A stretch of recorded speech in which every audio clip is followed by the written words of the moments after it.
ఏం కాదు.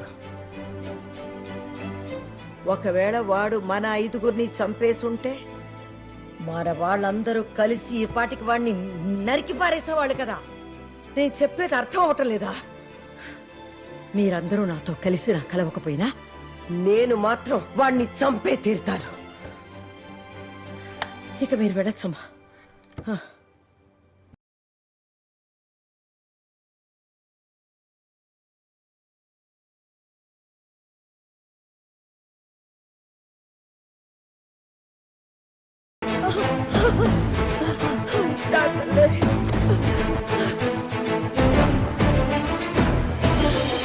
చూసారా, ఈ పాప మాట్లాడలేదు. పుట్టినప్పుడే తల్లిని పోగొట్టుకుంది. ఒంటరిగా ఆశ్రమంలో బతకాల్సిన గతి పట్టించాడు వాడు. బామ్మ, నేను నీతో పాటే వస్తాను.